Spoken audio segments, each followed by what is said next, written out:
இங்க ஒரு பொண்ணு கத்தி மாதிரி பற்கள் கொண்ட மீன்கள் கூட்டம் வேகமா அவள் குறி வச்சு அவளை நோக்கி வர்றதை பார்த்து பயங்கர ஷாக் ஆகுறான். உடனே அவன் பயத்துல வேகமா அவ கூட வந்தவனை பார்த்து ஓடுறான். அந்த மீன்களை பார்த்து ஷாக் ஆன அவன் உடனே அவளோட கையை பிடிச்சிட்டு அங்க இருந்து தப்பிச்சு போவான்னு பார்த்தான். ஆப்போசிட்ல அந்த மீன்கள் வர்ற திசையை நோக்கி ஓட ஆரம்பிக்கிறான். அவங்க எவ்வளவு தூரம் ஓடினாலும் அந்த கொடூரமான கத்தி மீன்கள் கிட்ட இருந்து உயிரோட தப்பிக்க முடியாதுன்னு அவனுக்கு தெரியும். அதனால தான் அங்க இருந்த ஒரு பெரிய இரும்பு பெட்டி கிட்ட போயிட்டு அவளோட கையை பிடிச்சு அந்த பெட்டிக்குள்ள இருக்க வச்சுட்டு அவனும் அந்த பெட்டிக்குள்ள போய் அதோட டோரை க்ளோஸ் பண்ணிடுறான்.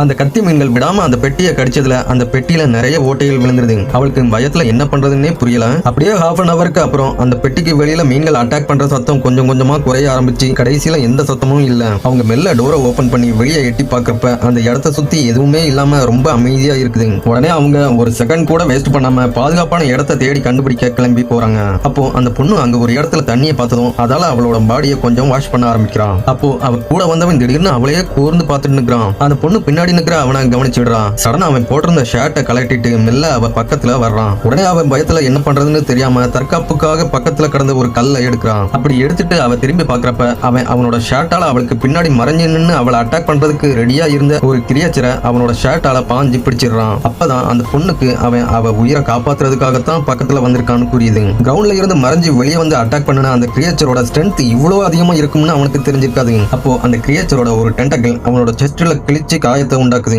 அதை பார்த்ததும் அந்த பொண்ணு ஷாக் ஆகி வேகமா பக்கத்துல ஓடி வந்து அந்த கிரியேச்சரோட டென்டக்கிள ஒரு கத்தியால அப்படியே கட் பண்ணிடுறான். கடைசியில அவங்க ரெண்டு பேரும் அந்த கிரியேச்சர் கிட்ட இருந்து தப்பிச்சிடுறாங்க. ஆக்சுவலா அவங்க ரெண்டு பேரும் நாடு கடத்தப்பட்ட குற்றவாளிகளா இருப்பாங்க. அவங்க இப்போ டைட்டன்ங்கிற ஒரு கிரகத்துல இருக்காங்க. இந்த கிரகத்துல நிறைய கொடூரமான மான்ஸ்டர்களும் ஏலியன்ஸும் இருக்கும். இந்த ஆபத்தான கிரகத்துல இருந்து எஸ்கேப் ஆகுறதுக்கு அவங்க ஒரு ஐலண்ட சீக்கிரம் கண்டுபிடிச்சே ஆகணும். அவங்க அந்த மான்ஸ்டர் கிட்ட இருந்து தப்பிச்சு கொஞ்ச நேரம் கூட ஆகல. ஆனா அதுக்குள்ள இன்னொரு மான்ஸ்டர் கிரவுண்டுக்குள்ள இருந்து அதோட டென்டக்கிள வெளியே நீட்டிட்டு வந்துட்டு இருக்குது. அதை பார்த்ததும் அவன் ஷாக் ஆகி அப்படியே அமைதியா தரையில உட்கார்ந்துட்டு அவளையும் தரையில உட்கார சொல்றான். அந்த டென்டக்கிள் மாஸ்டருக்கு கண்கள் கிடையாதுன்னாலும் அதோட தொடுதல் உணர்வு ரொம்ப அதிகமா இருக்குங்கிறது அவனுக்கு நல்லாவே தெரிஞ்சிருக்கும். லைட்டா அசைஞ்சாலும் கூட அந்த மான்ஸ்டர் உடனே அட்டாக் பண்ணும். அந்த பொண்ணு அவன் சொன்னதை கேட்டு அப்படியே அமைதியா படுத்துக்கிறான். அந்த கிரகத்துல அவங்களுக்கு பின்னாடி இன்னொரு டீம் வந்துட்டு இருக்காங்க. அவங்க அந்த மான்ஸ்டரை பத்தி எதுவும் தெரியாம வந்துட்டு இருக்கிறப்ப ஒரு பெரிய மான்ஸ்டர் கூட்டம் கிரவுண்ட்ல இருந்து வந்து அவங்கள அட்டாக் பண்ண ஆரம்பிக்குது. அப்போ ஒரு மான்ஸ்டர் ஹைட்டா எழும்பி அதோட டென்டக்கிள் ஒண்ணு மெல்ல அவங்க கிட்ட வந்துட்டு இருக்குது.